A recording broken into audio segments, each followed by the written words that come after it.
This is Revolution at Sea with John Curtis Perry. Episode 19, Why Britain Prevailed.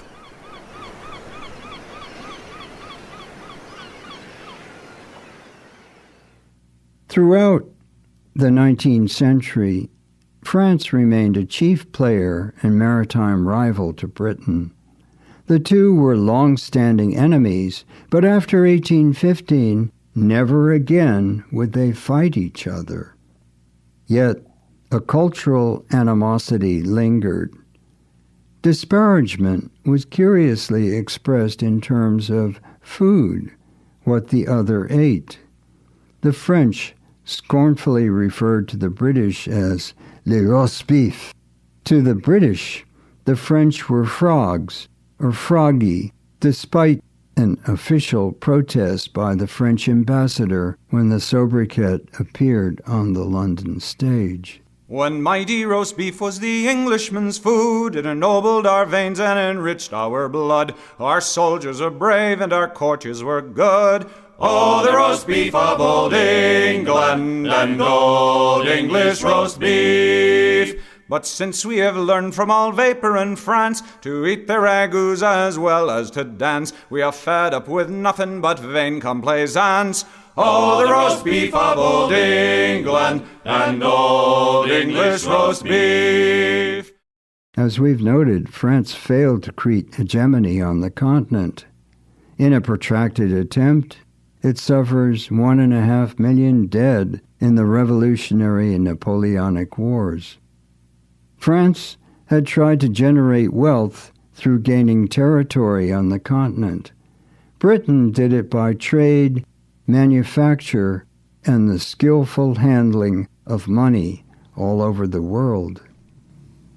For France, war following upheaval resulted in the sapping of energies, lack of consensus, and relative political instability. Less industrialized than Britain, France concentrated on high-quality goods like Chanel, Louis Vuitton, Hermes. Britain engaged in mass manufacture, Pilkington glass, Sheffield cutlery, or Vickers armaments. This difference did not lead to global economic advantage for France. But the French were innovators and pioneers, creating powerful impact in maritime affairs. The shell-firing gun, the screw-propelled armored warship, and ultimately the torpedo boat in the 1880s and the submarine in the 1890s. The French see new technology as a way to challenge Britain. The government funds research and experimentation, what the British were more inclined to leave to the private sector. Impressive on paper, the French Navy provoked from the British periodic invasion scares, but it pursued no consistent strategy of naval development. Rapid obsolescence and soaring costs characterized the new naval weaponry. This hampered consistency of planning. The cost of ships rose because of their increasing complexity and the accelerating obsolescence of guns and propulsion systems. French initiatives may have driven changes in armaments, but France lacked the industrial capacity to support them.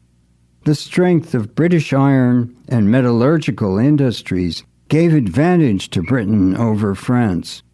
The French lacked enough iron plate to build iron-hulled, armor-clad ships in any number.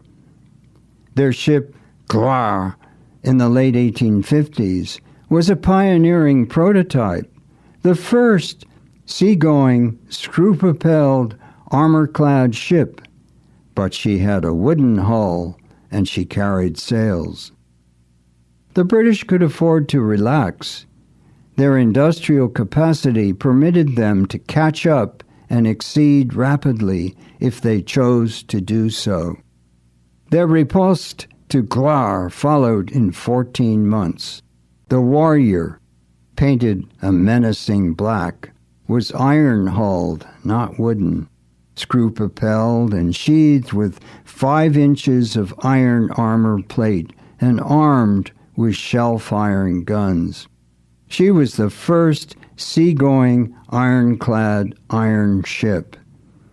In Portsmouth today, you can see her proudly riding at anchor, big and beautiful, a floating monument to British power.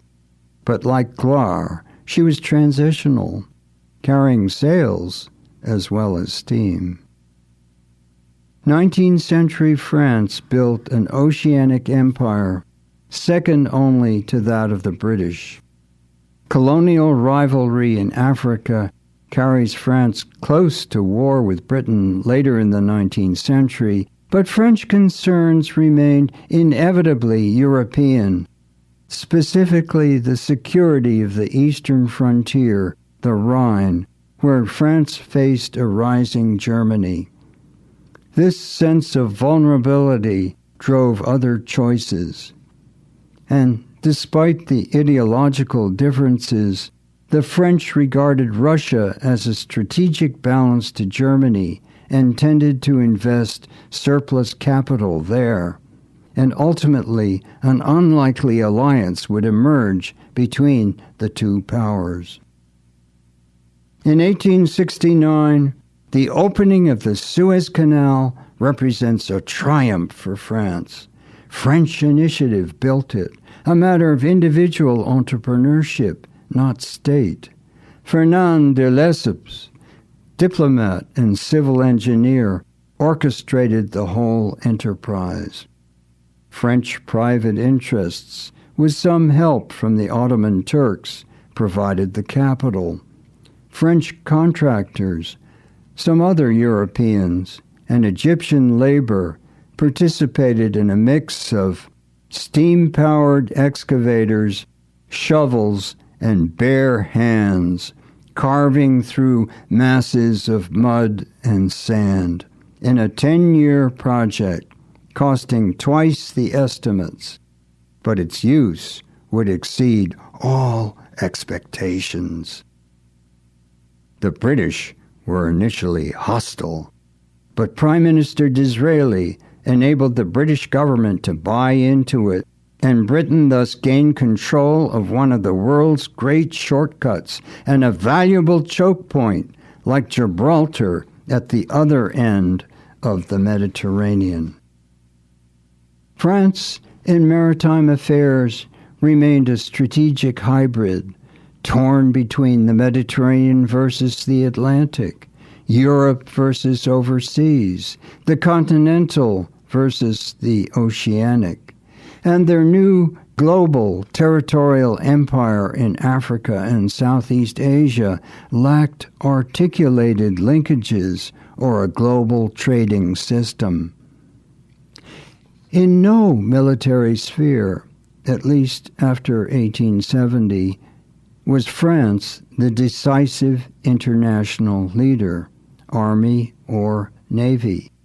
And after 1870, France's primary concern had to be Germany. From victory in 1815, Great Britain emerges as the only real power at the time. What were the elements of continued British success? There is, of course, the material, the sheep producing wool, and in the machine age, iron and coal in proximity. But beyond the material lies the human resource, expressed in technological innovation, with a series of talented inventors in the late 18th and early 19th centuries. And there were the high financial and organizational skills as displayed in the Navy and all its complexities, that which our friend Pepys personifies. These provided leadership in peace and war. Then, too, we must crank in social and intellectual forces, a rising democracy with an increasingly representative government, and, at least for the elite, a high standard of education. Because Britain's Second Empire was multi-ethnic, it provided an opportunity for a far richer cultural interplay. The rich legacy that Britain is experiencing now as more and more of hitherto subject peoples choose to live in Britain, to an often uncertain, even hostile reception. We're seeing a reverse flow in far greater numbers than during the Age of Empire, when Britons sallied forth to so many places. But offsetting the advantages, Britain faced strategic challenges as the century matured and drew to its close.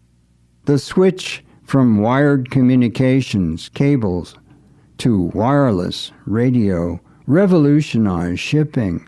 Ships at sea could now communicate over great distances, which carried huge advantage for war and for commerce. But radio was not subject to the control that wire had provided. Thus, the British did not have the strategic advantage that they had previously enjoyed.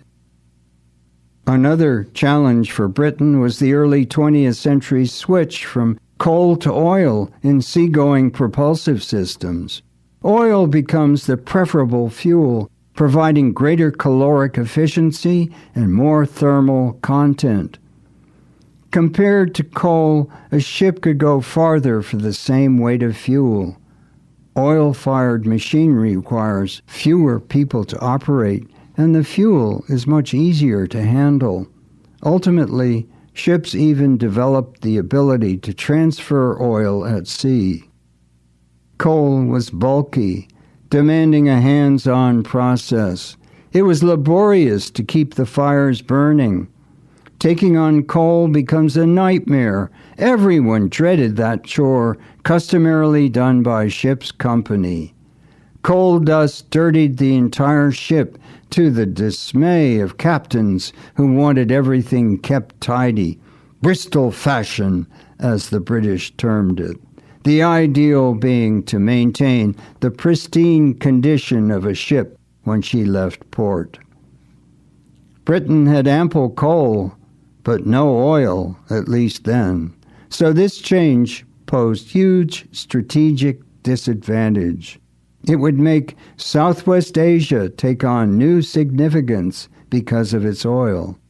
Although until the mid-20th century, Britain would buy most of its oil from the USA. And finally, new powers rise to challenge the existing order.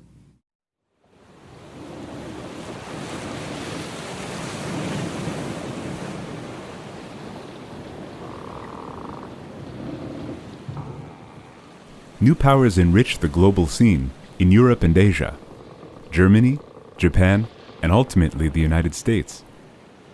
How did this great change occur? First, let us next consider Germany in episode 20. Revolution at Sea is written and spoken by John Curtis Perry, with additional voicing by Jamie Rosenberg. Recording by 1623 Studios in Gloucester, Massachusetts. Production and distribution by Albert Bouichadet-Forêt. Goodbye until next time.